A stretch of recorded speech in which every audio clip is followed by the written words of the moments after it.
મમ્મીઓ mummy ક્યાં છો તમે? જુઓ હું તમારા માટે શું લઈ આવ્યો છું. પોતાની મમ્મીના રૂમની અંદર આવતા હાથમાં બે ટિકિટ લહેરાવતા સોહમ બોલ્યો. દીકરાનો અવાજ સાંભળીને માળા ફેરવતા તેના મમ્મીએ તેની તરફ નજર ઉપાડીને જોયું અને બોલ્યા, આ શું છે બેટા? મમ્મી, તમે ઘણા દિવસોથી કંઈ કહી રહ્યા હતા ને કે હું તમને ગંગા સ્નાન કરાવવા માટે લઈ જાઉં, તો આ વખતે કુંભનો મેળો લાગ્યો છે તો મેં વિચાર્યું કે તમને કુંભના મેળામાં લઈ જાઉં અને ગંગા સ્નાન કરાવી આવું. ટ્રેનને ટિકિટો પણ કરાવી લીધી છે. દીકરાની આ વાત સાંભળીને સાધનાબેન ખુશ થઈ ગયા. તેમની આંખોમાં ખુશીભરી ચમકી આવી ગઈ. કુંભનો મેળો, તું સાચેમાં મને કુંભના દર્શન કરાવડાવીશ? તું સાચું કહી રહ્યો છે ને બેટા? મને વિશ્વાસ નથી થઈ રહ્યો. અરે મમ્મી, હું ખોટું થોડું બોલી રહ્યો છું. જુઓ, ટિકિટ તમારી સામે જ છે. હવે જવા માટેની તૈયારી કરી લો. જેટલો પણ સામાન જોઈએ મને પહેલાં જ કહી દેજો. 5 દિવસ પછી આપણે જવાનું છે. વાહ બેટા, સદા ખુશ રહેજે. ગંગાજીમાં સ્નાન કરીશ તો મોક્ષ મળી જશે. મને અચ્છા, દીપા પણ ચાલશે ને બેટા? બધા જઈશું ને? આપણે સાધનાબેને હસીને પૂછ્યું. એટલે સોહમ બોલ્યો, અરે નહીં મમ્મી, બધાને જઈને શું કરવું છે? ખબર છે તમને કુંભના મેળામાં કેટલી બધી ભીડ હોય છે. બધા લોકોને સાચવવા ખૂબ જ મુશ્કેલ થઈ જશે. એટલા માટે હું ફક્ત 2 જ ટિકિટ લઈને આવ્યો છું, મારા અને તમારા માટે. દીકરાની આ વાત સાંભળતા જ સાધનાબેનની નજરો પોતાની વહુ દીપા તરફ ગઈ અને વિચારવા લાગ્યા, દીકરા સાથે હું એકલી જઈશ તો બહુ નારાજ તો નહીં થઈ જાય ને? પછી બોલ્યા, અરે સોહમ બેટા, પણ આટલી ઉંમરમાં તું એકલો મને કઈ રીતે સંભાળીશ? ઘરમાં તો હું જેમ તેમ કરીને પોતાનું કામ કરી લઉં છું, પરંતુ બહાર તો મારું ઉઠવું બેસવું પણ ખૂબ જ મુશ્કેલ થઈ જશે. ઘડી ઘડી મને સહારાની જરૂરત પડશે. ત્યારે તેમની વહુ દીપા બોલી, અરે મમ્મી, હવે આ તમને જ લઈ જઈ રહ્યા છે તો સાંભળી પણ લેશે. અને અમે તો ક્યાંય ને ક્યાંક ફરવા જતા જોઈએ છીએ, તો અત્યારે તમે જઈ આવો, અમે પછી ક્યારેક જતા આવશું. અને એમ પણ વિચારો કે કુંભનો મેળો હર વર્ષે થોડી હોય છે. એટલે સાધનાબેન બોલ્યા, પરંતુ દીપા, મને સાચવવામાં સોહમને મુશ્કેલી પડશે. એટલે એમની આ વાત સાંભળીને તેમનો દીકરો સોહમ હસી પડ્યો અને બોલ્યો, મમ્મી, હવે તમને પોતાના દીકરા પર વિશ્વાસ પણ નથી. અરે જેવી રીતે નાનપણમાં તમે મારું ધ્યાન રાખતા હતા ને, એવી જ રીતે હું પણ તમારું ધ્યાન રાખીશ. તમારો હાથ હું ક્યારેય નહીં મૂકું. ખૂબ સારી રીતે તમને મેળો દેખાડીશ. સોહમની વાત પર બધા લોકો હસવા લાગ્યા અને સાધનાબેન પ્રસન્ન થઈ ગયા. ઘણા સમયથી મનમાં રહેલી તેમની ઈચ્છા હવે પૂરી થવા જઈ રહી હતી. કેટલીક વખત સોહમને કહી ચૂક્યા હતા કે મરવાથી પહેલાં એક વખત મને કુંભના મેળામાં સ્નાન કરાવડી દેજે. જો હું કુંભના મેળા પર લઈને નહીં જઈ શકે તો એ જ હરિદ્વાર લઈ હાલ, પરંતુ એક વખત ગંગા સ્નાન કરાવડી દે તો મારી અંતિમ ઈચ્છા પૂરી થઈ જાય. સમય પસાર થતો રહ્યો અને વાત ચાલતી રહી, પરંતુ આજે જ્યારે સોહમે સામેથી જ કહ્યું તો તેમનું મન પ્રસન્નતાથી ઝૂમી ઉઠ્યું. આજે તો તેઓ પોતાના દીકરા અને વહુને આશીર્વાદ આપતા થાકતા નહોતા. હરિદ્વાર જવા માટે તે બંને જણા ટ્રેનમાં બેસી ગયા, પરંતુ મુસાફરી દરમિયાન સાધનાબેનની હાલત ખરાબ થઈ રહી હતી. 2 દિવસ અને 1 રાતની મુસાફરી હતી. દીકરાનો હાથ પકડીને વારે વારે બાથરૂમ જતા હતા, પરંતુ જેવી જ ટ્રેન ચાલવા લાગતી તો તેમના પગ ડગમગવા લાગતા. જેમ તેમ કરીને તેઓ સીટ સુધી પહોંચી શકતા હતા. અરે મમ્મી, સંભાળો, પોતાની હજી તો મુસાફરી શરૂ જ થઈ છે. આગળ કેવી રીતે મુસાફરી કરશો? હા બેટા, કોશિશ તો કરી રહી છું. સાંભળવાની પણ ઉંમર થઈ ગઈ છે અને હાથની પકડ પણ ઢીલી થઈ ગઈ છે અને પગ પણ ડગમગાઈ જાય છે. લાચારીપૂર્વક સાધનાબેન બોલ્યા. એટલે સોહમે કહ્યું, કંઈ વાંધો નહીં મમ્મી, હું છું ને, હું બધું જ સંભાળી લઈશ. આ સાંભળીને સાધનાબેનની આંખો મમતાના આંસુઓથી ભરાઈ આવી. રાતના સમયે ટ્રેનની છૂકછૂક અને સિટીના અવાજે સરખી રીતે સૂવા પણ દીધા નહીં. રહીને વિચારતા કે કારણ વગર જ મેં સોહમને બિચારાને હેરાન કર્યો, તે પણ આખી રાત જાગતો રહ્યો. એના કરતાં તો ગંગાજળ ઘરે મંગાવીને તેનાથી જ નહીં લેત તો સારું હોત. હવે મને સમજાઈ રહ્યું છે કે શું કામે સોહમ દર વખતે મારી ગંગામાં નહાવાની વાતને ટાળી નાખતો હતો. હશે, હવે નીકળી ગયા પછી વિચારીને શું ફાયદો? ભગવાનનું નામ જપતા જપતા જેમ તેમ કરીને મુસાફરી પૂરી થઈ ગઈ. ગાડી ઊભી રહી તો પ્લેટફોર્મ ઉપરની ભીડભાડ જોઈને સાધનાબેન હેરાન રહી ગયા. સોહમે બંને થેલા પોતાના ખભા ઉપર લટકાવ્યા અને પોતાની મમ્મીનો હાથ પકડીને સ્ટેશનથી બહાર લઈ આવ્યો. તે સમયે કાળા વાદળો છવાઈ ગયા અને ઠંડી ઠંડી હવા ફૂંકાવા લાગી. અરે બેટા, મને તો ઠંડી લાગી રહી છે. આ વાતાવરણને પણ આજે જ ખરાબ થયું હતું. ખબર નહીં ક્યારે વરસવા લાગશે. સાધનાબેનની વાત સાંભળીને સોહમ બોલ્યો, મમ્મી, થોડીવાર આપણે સ્ટેશન પર જ બેસી જઈએ. વાતાવરણ થોડું ખરાબ બરાબર થઈ જશે પછી બહાર નીકળશું. સાધનાબેનની પ્લેટફોર્મ પર એક બેન્ચ પર બેસાડીને સોહમ ઊભો થઈને ક્યાંક જતો રહ્યો અને જ્યારે પાછો આવ્યો તો એના હાથમાં ચાના 2 કપ અને ગરમા ગરમ ભજીયાનું પડીકું હતું. મા દીકરાએ ત્યાં જ બેસીને શાંતિથી ચા પીધી અને ભજીયા ખાધા. થોડી જ વારમાં સાધનાબેનને નીંદર આવવા લાગી તો ત્યાં જ ટેકો લઈને આંખો બંધ કરીને સૂઈ ગયા. લગભગ 1 કલાક પછી વરસાદ રહી ગયું અને વરાપ નીકળી.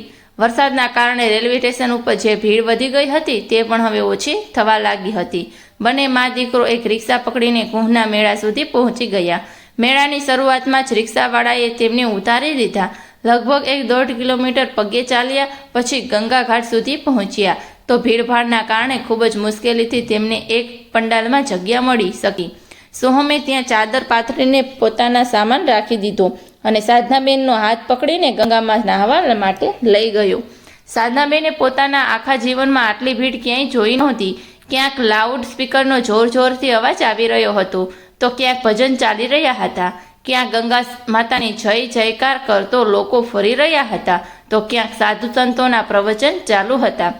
આગળ વધ્યા તો રમકડાવાળા, નાસ્તાવાળા, મીઠાઈની દુકાન, ધાર્મિક ચોપડીઓ અને ફોટાઓની દુકાન, દરેક જાતિ અને ધર્મના લોકોને જોઈને સાધનાબેન હેરાન હતા. તેમનું એવું લાગી રહ્યું હતું કે જાણે તેઓ કોઈ બીજી જ દુનિયામાં પહોંચી ગયા છે. આ બધું જોઈને તેમણે સોહમનો હાથ દબાવીને પકડી લીધો. રસ્તો કરતા સોહમ તેમને કિનારા સુધી લઈ આવ્યો, પરંતુ અહીં પણ ખૂબ જ ભીડ હતી. સોહમે હાથ પકડીને પોતાની મમ્મીને ગંગામાં સ્નાન કરાવ્યું અને પછી પોતે સ્નાન કર્યું. ગંગામાં ફૂલ અને પ્રસાદ ચડાવ્યા. ખબર નહીં ક્યાંથી મને મનમાં રહેલી સાધનાબેનની ઈચ્છા આજે પૂરી થઈ. ખુશીના કારણે તેમની આંખોમાં આંસુ આવી ગયા. હાથ જોડીને પ્રાર્થના કરી રહી, હે ગંગામાં, મારા સોહમ જેવો દીકરો દરેક માને આપજો. આજે તેના કારણે જ હું તમારા દર્શન કરી શકી છું. એવું કહેતા સાધનાબેન થોડું ગંગાજળ એક બોટલમાં ભરી લીધું અને જતા સમયે ગંગામાને પ્રણામ કર્યા કે ખબર નહીં બીજી વખત ગંગામાના દર્શન કરી પણ શકીશ કે નહીં. સોહમે પોતાની મમ્મીને મેળામાં ફેરવ્યા અને ખૂબ જ ખવડાવ્યું પીવડાવ્યું. પછી સાધનાબેન બોલ્યા, બસ બેટા, હવે હું ખૂબ જ થાકી ગઈ છું. હવે મારાથી વધારે ચાલી શકીશ નહીં. એટલે સાધનાબેનના કહેવા પર સોહમ તેમને પંડાલમાં પાછો લઈ આવ્યો. ચલો મમ્મી, હવે તમે અહીં જ આરામ કરો, હું જરાક ચક્કર મારીને આવું છું. એવું કહીને સોહમે પોતાના ખિસ્સામાંથી થોડાક રૂપિયા કાઢ્યા અને સાધનાબેનના હાથમાં આપ્યા. અરે બેટા, હું આ રૂપિયાનું શું કરીશ? તું જો છે ને તો ખરી મારી સાથે, અને આમ પણ મારા સાડીના પાલવમાં 500 રૂપિયાની નોટ બાંધેલી છે. એવું કહેતા સાધનાબેને તેમને રૂપિયા પાછા આપ્યા. એટલે સોહમ બોલ્યો, અરે ના મમ્મી, રાખી લો, ક્યારેક જરૂર પડે તો કામ આવશે. કંઈક ખરીદી કરવાનું મન થયું અથવા તો ક્યાંક મેળામાં મારું ખિસ્સું કપાઈ ગયું તો સોહમે આવું કહ્યું. એટલે સાધનાબેન રૂપિયા રાખી લીધા, એમ વિચારીને કે આવા મેળામાં તો ચોર અને ઘણા બધા ડક ફરતા જ હોય છે અને લોકોને બુદ્ધુ બનાવીને લોકોના ખિસ્સા સાફ કરીને ક્યારે નીકળી જાય છે ખબર પણ નથી પડતી. સોહમ પોતાનો થેલો લઈને જતો રહ્યો અને સાધનાબેન ત્યાં જ પોતાનો થેલો માથા નીચે રાખીને ચાદર પર આડા પડી ગયા. આજે તેમનું મન ખૂબ જ સંતુષ્ટ હતું. સોહમે પણ તેમનું ખૂબ જ ધ્યાન રાખ્યું હતું. આડા પડ્યા જ સાધનાબેનને નીંદર પણ આવી ગઈ, પરંતુ તો જ્યારે આંખો ખુલી તો જોયું સૂરજ અસ્ત થઈ રહ્યો હતો. બધે નજર ફેરવી તો સોહમ હજી સુધી પાછો આવ્યો નહોતો. તેમના માથા પરની ચિંતાની લાઈનો ઉભરાઈ જ આવી. અજાણી જગ્યા અને અજાણ્યા લોકો. મારા સોહમ વિશે પૂછું તો પણ કોને પૂછું? પછી તેમણે પોતાનો સામાન ચેક કર્યો, જોયું તો બધું જ સુરક્ષિત હતું. પોતાની સાડીના પાલોમાં બાંધેલા રૂપિયા પણ સુરક્ષિત જોયા. પછી ઊભા થઈને આસપાસના પોતાના દીકરાને શોધવા લાગ્યા. ત્યારે સામું જોયું તો હેરાન રહી ગયા. માણસોનું એક ટોળું ભાગતું જઈ રહ્યું હતું. સાધનાબેન કંઈ સમજી શકે તે પહેલાં જ જોર જોરથી રાડો સાંભળવા લાગી. પછી ખબર પડી કે મેળામાં એક હાથીએ ઊંધમ મચાવી દીધો છે, જેના કારણે ચારે તરફ ભાગદોડ મચી ગઈ છે અને ભાગદોડમાં પડીને કચડાવાથી ઘણા બધા લોકો મરી ગયા છે. આ વાત સાંભળીને સાધનાબેનને તો જાણે કાપતો લોહી ન નીકળે તેમનું કલેજું મોઢા સુધી આવી રહ્યું હતું કે ક્યાંક તેમનો સોહમ પણ આ ભીડમાં ના હોય. એવું ન થઈ શકે. એવું કહેતા સાધનાબેન એક યાત્રીને પૂછવા લાગ્યા, ભાઈ, આ બધું ક્યારે થયું? એટલે તેણે કહ્યું, માજી, લગભગ 4 વાગે આસપાસની વાત છે. જ્યારે સાધુ હાથીઓ ઉપર બેસીને સ્નાન કરવા જઈ રહ્યા હતા તો એમાંથી એક હાથી બગડી ગયો, જેના કારણે આ કાંડ થઈ ગયું. જેટલા પણ લોકો જખમી થયા છે તેમને હોસ્પિટલ પહોંચવામાં આવી રહ્યા છે અને જે લોકો મરી ગયા છે તેમને સરકારી ગાડીથી લઈ જવામાં આવી રહ્યા છે. શું તમારું પણ કોઈ લાપતા છે? તે માણસની વાત સાંભળીને સાધનાબેનની આંખોમાં આંસુ આવી ગયા અને રડતા રડતા બોલ્યા, શું કહ્યું બેટા? મારો દીકરો પણ 1 વાગ્યાથી મેળામાં ફરવા માટે નીકળ્યો હતો, પરંતુ હજી સુધી પાછો નથી આવ્યો. પરંતુ માજી, તેનો કોઈ ફોટો તમારી પાસે છે? એટલે સાધનાબેન રડતા રડતા બોલ્યા, ફોટા તો મારી પાસે નથી બેટા, હવે શું કરું? માજી, તમે રડો નહીં. જુઓ, ત્યાં સામે પોલીસ ચોકી છે, તમે ત્યાં જઈને તપાસ કરી લો. તે વ્યક્તિના કહેવા પર સાધનાબેન ચાદર સંકેલીને પોતાના થેલામાં નાખી દીધી અને થેલો ઉપાડીને જેમ તેમ પોલીસ ચોકી સુધી પહોંચ્યા અને રડવા લાગ્યા કે મારો દીકરો ક્યાંક મળી નથી રહ્યો. ત્યારે એક દયાળુ પોલીસવાળો તેમની પાસે આવ્યો અને બોલ્યો, માજી, ધીરજ રાખો, મારી સાથે ચાલો, મોટરસાયકલ પર બેસી જાઓ. તે સાધનાબેનને એ જગ્યા પર લઈ ગયું જ્યાં મૃતકોને એકસાથે રાખવામાં આવ્યા હતા. પરંતુ સાધનાબેને એ જોઈને ખુશી થઈ કે તેમનો દીકરો ત્યાં હતો નહીં. પછી 1-2 જગ્યાએ હોસ્પિટલમાં પણ તેમને લઈ ગયો જ્યાં ઘાયલ લોકો પડ્યા હતા. ડૉક્ટર તેમની પટ્ટી કરવામાં લાગેલા હતા, પરંતુ સોહમના ત્યાં પણ કોઈ સમાચાર મળ્યા નહીં. ત્યારે સાધનાબેન વિચારવા લાગ્યા કે ક્યાંક સોહમ અમે જ્યાં બેઠા હતા ત્યાં પાછો તો નહીં આવી ગયો હોય ને? તે મને શોધી રહ્યો હશે તો ચિંતા કરી રહ્યો હશે, ક્યાંક તે મારી રાહ ના જોઈ રહ્યો હોય. જો કે તેમણે પોલીસ ચોકી પર સોહમ કેવો દેખાય છે તે વિશે જાણ કરી હતી અને તેમને કહ્યું હતું કે જો મારો દીકરો મળે તો મારા પાછા આવવા સુધી તેને અહીં જ રોકીને રાખજો, એ આશાથી કે સોહમ ત્યાં જ મારી રાહ જોઈ રહ્યો હશે. સાધનાબેન આવીને પૂછ્યું તો તેમને ખબર પડી કે કોઈ પણ તેમના વિશે પૂછવા આવ્યું નથી. તે પાછા પંડાલમાં ગયો તો ત્યાં પણ તેમનો દીકરો મળ્યો નહીં. અડધી રાત થઈ ગઈ હતી. બિચારી વૃદ્ધમાં ક્યારેક પોલીસ સ્ટેશન પર જતી તો ક્યારેક ગંગા ઘાટ પર, પરંતુ દીકરાની ક્યાંય ખબર મળી નહીં. જ્યારે રાતનો 1 વાગી ગયો તો પોલીસવાળાઓએ કીધું, માજી, તમે જઈને આરામ કરો, જો તમારો દીકરો પૂછવા આવશે તો અમે તેને તમારી પાસે મોકલી દઈશું. પુત્ર વિયોગથી વ્યાકુળ સાધનાબેન આશાભરી નજરોથી ક્યારેક અહીં જોતા તો ક્યારેક ત્યાં, પછી ચાદર પાથરીને આડા પડી ગયા. પરંતુ આંખોમાં નીંદર ક્યાં હતી? ક્યાં જતો રહ્યો મારો દીકરો? આટલા મોટા મેળામાં ક્યાં તેને શોધીશ? અહીં કોઈ પોતાનું પણ નથી. જો સાહેબ પાછો નહીં આવે તો હું એકલી ઘરે કઈ રીતે જઈશ? દીપા માને સાહિલ વિશે પૂછશે તો એને શું જવાબ આપીશ? એમ વિચારતા વિચારતા સાધનાબેન પોતાની જાતને જ સોસવા લાગ્યા કે ખોટી હું ગંગામાં નાહવાની જીદ કરીને બેઠી હતી. જો સોહમ ટિકિટ લઈ આવ્યો હતો તો હું ના પાડી શકતી હતી ને ટિકિટ તો કેન્સલ પણ થઈ શકતી હતી. આટલી મોટી મુસીબત તો માથે ન આવત. હવે ક્યાં શોધું હું મારા દીકરાને? પછી સાધનાબેનને વિચાર આવ્યો કે ક્યાંક સોહમને કોઈ ઉપાડી તો નથી ગયું ને? કેટલો સીધો છે મારો દીકરો, ખૂબ જ જલ્દી કોઈની પણ વાતોનો વિશ્વાસ કરી લે છે. કોઈએ કંઈક સૂંઘાડીને તેને બેભાન કરી લીધો હોય અને તેના બધા રૂપિયા વીંટી ચેન લઈને તેને ક્યાંક ફેંકી ના દીધો હોય. આ બધું વિચાર કરીને સાધનાબેન અંદરને અંદર ચિંતામાં ડૂબી રહ્યા હતા. મનમાં ઉઠવા વાળી શંકાઓનો કોઈ અંત હતો નહીં. બીજા દિવસે જ્યારે સવાર પડી તો સાધનાબેન નાહવા ધોવાનું ભૂલીને સીધા પોલીસ ચોકી પર પહોંચી ગયા અને 1 દિવસમાં જ પોલીસ ચોકીના માણસો તેમને ઓળખવા લાગ્યા હતા. તેમને જોતા જ બોલ્યા, આ આવો માજી, શું તમારો દીકરો હજી સુધી પાછો નથી આવ્યો? એટલે સાધનાબેન રડતા રડતા બોલ્યા, ક્યાં જાઓ તમે? શોધીને લઈ આવો મારા દીકરાને, એક માની દુઆઓ મળશે. રોઈ રોઈને સાધનાબેનની હાલત ખરાબ હતી. પછી પોલીસવાળાએ કહ્યું, માજી, ધીરજ રાખો, અમે કંઈક કરીને છીએ. તમારા શિબિરોના એનાઉન્સમેન્ટ કરાવડીએ. તમારો દીકરો મેળામાં જ્યાં કંઈ પણ હશે તરત દોડતો આવશે. અને એવું કરો, પોતાનું નામ અને એડ્રેસ લખાવી દો અને પછી જઈને સ્નાન કરી લો, જલ્દી જ મળી જશે. તમારો દીકરો ભગવાન પર વિશ્વાસ રાખો. હવે તો પોલીસવાળાઓએ પણ સાધનાબેન સાથે સહાનુભૂતિ થઈ ગઈ હતી. રોકડ કરતી બિચારી ઘરડી માં શિબિરમાં પાછી આવી ગઈ. જેમ તેમ ગંગામાં સ્નાન પણ કરી લીધું. મનમાં ને મનમાં પ્રાર્થના કરતી રહી કે હે ગંગામાં, મારો સોહમ જ્યાં પણ હોય, કુશળપૂર્વક હોય, તે જ તમારા દર્શન કરાવવા માટે અહીં લઈ આવ્યો હતો અને તે જ હાથ છેડાવીને ખબર નહીં ક્યાં ખોવાઈ ગયો અને મને ઘરડીને સમજાતું નથી કે હું શું કરું. હે ભગવાન, તમે જ કોઈ ચમત્કારો કરો, મારો ખોવાયેલો દીકરો પાછો મળી આવી જાય તો પછી જઈને વહુને મોઢું દેખાડવા લાયક બની શકું. પૂજા અર્ચના કર્યા પછી સાધનાબેન દરેક આવવા જવા વાળી વ્યક્તિને આશાભરી નજરથી જોતા. દૂર દૂર સુધી તેમની નજરો આવવા જવાવાળા માણસોની પાછળ રહેતી કે ક્યાંક સોહમ દેખાઈ જાય. ઘાટ પર જે બેઠા બેઠા સાંજ પડી ગઈ. હવે તો પેટમાં પણ મરોડ પડવા લાગ્યા હતા. કાલે સાંજથી તેમણે કંઈ ખાધું નહોતું કે ના પાણીનો એક ઘૂંટડો પીધો હતો. પછી વિચાર આવ્યો કે જો હું પોતે બીમાર પડી ગઈ તો મારા દીકરાને કઈ રીતે શોધીશ? તેને શોધતો છે તો પોતાને સ્વસ્થ રાખવી પડશે, નહીંતર અહીં મારું કોણ બેઠું છે, મારું ધ્યાન રાખશે અને મને ખવડાવશે? એવું વિચારતા બાજુમાં ચાલી રહ્યા ભોજનાલય પર ગયા અને 2 રોટલી અને શાક ખાઈને પાણી પીધું. એટલે પેટમાં થોડીક શાંતિ થઈ અને પોતાના દીકરા માટે 4 રોટલી પણ બંધાવી લીધી કે સાહિલ મળશે તો બિચારો ભૂખ્યો તરસ્યો હશે તો તેને ખવડાવી દઈશ. દીકરાને શોધતા સાધનાબેન પાછા પોતાના શિબિરમાં પહોંચી ગયા. ફરીવાર પોલીસ ચોકીમાં પણ જઈ આવ્યા, પરંતુ ફરીવાર તે જ નિરાશા હાથ લાગી. જોતાને જોતા દિવસો જીતવા લાગ્યા. હવે તો મેળો પણ ખાલી થવા લાગ્યો હતો, પરંતુ સોહમ પાછો આવ્યો નહીં. પછી પોલીસવાળાએ સલાહ આપી કે માજી, લાગે છે કે હવે તમારો દીકરો પાછો નહીં આવે. તમે જેટલું જલ્દી બને તેટલું પોતાના ઘરે જતા રહો, તે જ સારું થશે. આ સાંભળીને સાધનાબેનની આંખો ફરીવાર આંસુઓથી ભરાઈ ગઈ. પછી બોલ્યા, બેટા, હું આટલી દૂર પોતાના ઘરે કેમ જાઉં?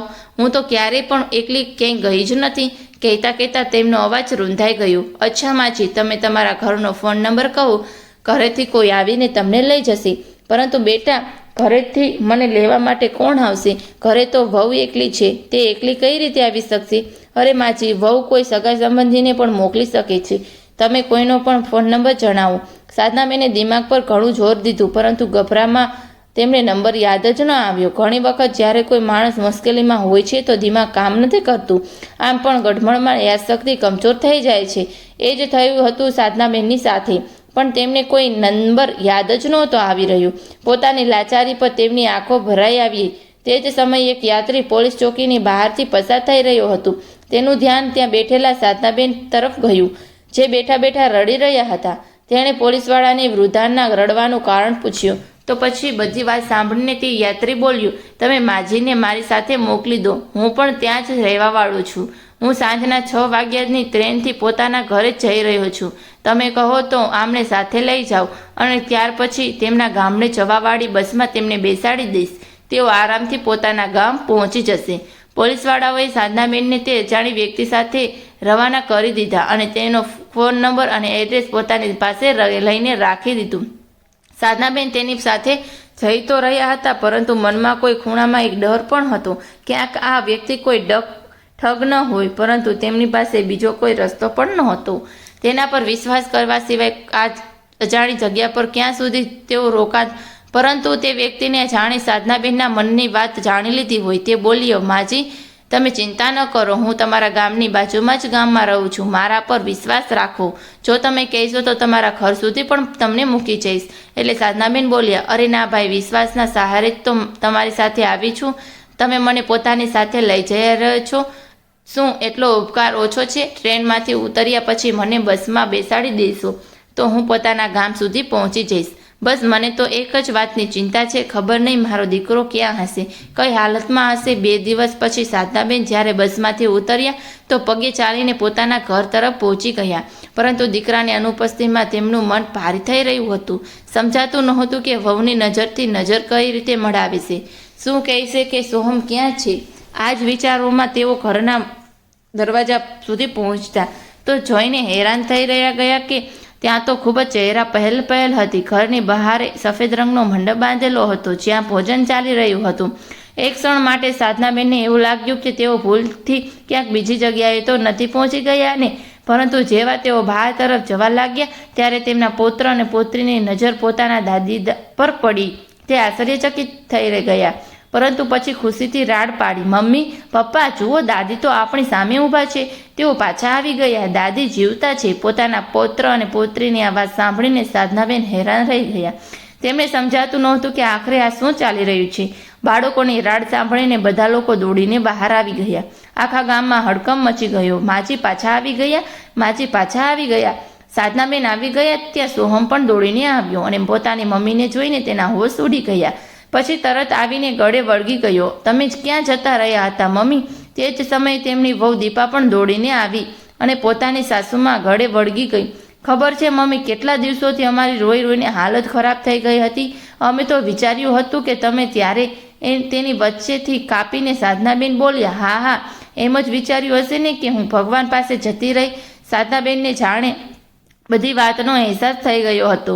પછી તેઓ બોલ્યા, એટલા માટે તો તે આજે પોતાની સાસુનું બહારમું રાખ્યું હતું ને? એક વખત મને શોધવાનું પણ જરૂરી ના સમજ્યું? તમે લોકોએ અને સોહમ તો મને ત્યાં નિર્જન સ્થાન પર મૂકીને અજાણ્યા લોકો વચ્ચે મૂકીને અહીં આવતો રહ્યો. મારાથી પીછો છોડાવવા માટે આ રચરસ્તો શોધ્યો. તમે લોકોએ એમ જ વિચાર્યું હશે ને કે આટલી ડોસી પાછી ઘરે કઈ રીતે પહોંચી? ત્યાં જ રાહ જોઈ જોઈને મરી જશે. હે ભગવાન! એવું કહેતા સાધનાબેન ત્યાં જ જમીન પર પોતાનું માથું પકડીને બેસી ગયા. પછી બોલ્યા, અરે હું તો પાગલ થઈ ગઈ હતી. ઘાટ ઘાટ પર તને શોધતી ફરી રહી હતી. એટલે સોહમ બોલ્યો, એવું નથી મમ્મી, મેં પણ તમને ક્યાંય ન શોધ્યા. ખબર નહીં ક્યાં ક્યાં મેં તમારા નામની ઘોષણા કરાવડાવી હતી, પરંતુ તમે ક્યાંય મળ્યા જ નહીં. ત્યારે સાધનાબેને કહ્યું, ભગવાનની એટલી કૃપા છે કે તું ઠીકઠાક છે. તને જોઈને મારો જીવ પાછો આવી ગયો. તે જ સમયે દીકરો વહુ બંને એકબીજાની આંખોમાં જોતા બોલ્યા, હવે આ ભોજન મમ્મીના પાછા આવવાની ખુશીમાં છે. બધા ખુશીથી ભોજન લેજો, અમારા મમ્મી પાછા આવી ગયા છે. એવું કહેતા સોહમ ખુશીથી નાચવા લાગ્યો. તો બીજી બાજુ ગામની બધી મહિલાઓ અંદરો અંદર વાતો થવા લાગી. પરંતુ થોડી જ વારમાં બધા દીપા અને સોહમને અભિનંદન દેવા લાગ્યા અને બોલ્યા, દીપા, સારું જ થયું કે તારા સાસુ પાછા આવી ગયા, નહીંતર તમે શું વિચારી રહ્યા હતા? અને તે બિચારા ખબર નહીં ક્યાં ક્યાં ભટકી રહ્યા હશે. ખૂબ જ હિંમતવાળા છે કે આટલી દૂરથી એકલા પાછા આવી ગયા. પછી બીજી સ્ત્રી બોલી, જેને રામ રાખે તેને કોણ ચાખે? હશે જેટલા મોઢા એટલી વાતો, પરંતુ બધી વાતોનો એક જ જવાબ હતો કે સાધનાબેન સકુશળ પોતાના ઘરે પાછા આવી ગયા. તે બધા સગા સંબંધી જે સાધનાબેનના દુઃખમાં ભાગ લેવા માટે આવ્યા હતા તેમના પગે લાગ્યા અને ત્યારે જ કોઈએ ઢોલવાળાને પણ બોલાવી લીધું. ઢોલ વાગતા લાગ્યું અને બધા લોકો નાચવા લાગ્યા. વાતાવરણ એકમથી બદલાઈ ગયું હતું. અહીં પોતાના દીકરા સોહમને પોતાની સામે સુરક્ષિત જોઈને સાધનાબેન પણ બધું ભૂલી ગયા. ભગવાનને તેમની પ્રાર્થના સ્વીકારી લીધી હતી કે હવે ભગવાન પર તેમનો વિશ્વાસ વધારે દ્રઢ થઈ ગયો હતો. બધા સગા સંબંધી અને પડોશી ખાઈ પીને પોતપોતાના ઘરે જતા રહ્યા હતા. સાધનાબેન અને તેમનો દીકરો અને વહુ પણ પોતપોતાના રૂમમાં જઈને સૂઈ ગયા. કેટલાક દિવસો પછી આજે સાધનાબેન નિશ્ચિત થઈને શાંતિથી સૂતા હતા, પરંતુ અચાનક જ રાતે તેમની આંખ ખુલી ઉઠી. તેમનું ગળું સુકાઈ રહ્યું હતું. પાણી પીવા માટે ઉઠ્યા તો જોયું કે સોહમના રૂમની લાઇટ ચાલુ હતી અને ધીરે ધીરે કંઈક બોલવાનો અવાજ પણ આવી રહ્યો હતો. આખરે આ લોકો આ સમયે શું કામે જાગી રહ્યા છે? આ પ્રશ્ન સાથે જેવા તેઓ સોહમના રૂમ તરફ આગળ વધ્યા તો જે કંઈ પણ તેમણે સાંભળ્યું તે સાંભળીને તેમને પોતાના કાન ઉપર વિશ્વાસ ન થયો. દીપા સોહમને કહી રહી હતી, તમે તો કહ્યું હતું કે મમ્મીની એવી જગ્યાએ ઠેકાણે લગાડીને આવીશ કે એના પછી તમે હંમેશા માટે તેમનાથી છુટકારો મળી જશે. પરંતુ જુઓ, તમારી માં તો થોડા જ દિવસોમાં પાછી આવી ગઈ. પછી સોહમ બોલ્યો, અરે મમ્મીને કુંભના મેળામાં મૂકીને આવ્યો હતો, જ્યાં આટલી ભીડ અને દોડાદોડી રહે છે, તો મેં વિચાર્યું નહોતું કે આવી જગ્યાએથી અને આટલી દૂરથી પણ મમ્મી પાછી આવી શકે.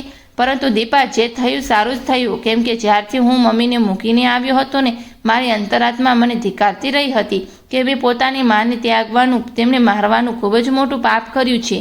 આખો દિવસ હું એ જ વિચારતો રહેતો હતો કે મમ્મી ભૂખ્યા તરસ્યા ક્યાં ક્યાં ભટકી રહ્યા હશે, જીવતા પણ હશે કે નહીં. મારી માએ તો મારા ઉપર વિશ્વાસ કર્યો હતો અને મેં તેમની સાથે આટલો મોટો વિશ્વાસઘાત કરી નાખ્યો. મમ્મીની આ રીતે ગંગા ઘાટ પર મૂકીને આવવાનો અપરાધ બોધ મને અંદરને અંદર ખાઈ રહ્યો હતો. અને દીપા, તું મમ્મીના આવવા પર ચિંતા ન કર. જ્યાં આટલો સમય તેમણે સહન કર્યા છે ત્યાં થોડા સમય વધારે સારું થયું. મમ્મી પાછા આવી ગયા હતા. હું તેમને મૃત્યુના કારણ બનતા રહી ગયો કે હે ભગવાન, તમારો ખૂબ ખૂબ આભાર. આટલી વાત સાંભળતા સાધનાબેનના પગ નીચેની જમીન ધ્રુજવા લાગી અને કુંભના મેળાનું બધું જ દ્રશ્ય તેમની આંખોની સામે આવવા લાગ્યું. કેમ કે પાછલા થોડા દિવસોમાં તેઓએ લગભગ આખા કુંભના મેળામાં ફરી લીધું હતું. પોતાના દીકરાના નામની ઘોષણા ઠેર ઠેર કરાવી હતી, પરંતુ પોતાના નામની ઘોષણા તો તેમણે ક્યાંય સાંભળી જ નહોતી. કેટલું મોટું ખોટું બોલ્યો સોહમ, અને તે મારાથી મુક્ત થવા માટે મને હરિદ્વાર લઈ ગયો હતો. હું કેટલી ભારરૂપ બની ગઈ હતી પોતાના દીકરા ઉપર કે તે મને જીવતે જીવતી મારી નાખતા માંગતો હતો. આ બધું વિચારતા સાધનાબેનની આંખો આગળ અંધારું થવા લાગ્યું. એના પહેલાં કે તેઓ પોતાની જાતને સાંભળતા તેઓ ઘડામ કરીને જમીન પર પડી ગયા. એક વૃદ્ધ માં બધું સહન કરી ગઈ હતી, પરંતુ આ આઘાત તે સહન ના કરી શકી. આજે હકીકતમાં સાધનાબેનને પોતાના દીકરા દ્વારા મોક્ષ મળ્યો ગયો હતો. તો મિત્રો, વાર્તા પસંદ આવી હોય તો અમારી ગુજરાતી સ્ટોરી ચેનલને લાઇક અને સબસ્ક્રાઈબ જરૂરથી કરી લેજો, જેથી કરીને અમારા વિડીયોની માહિતી તમને મળતી રહે. જય શ્રી કૃષ્ણ. રાધે રાધે.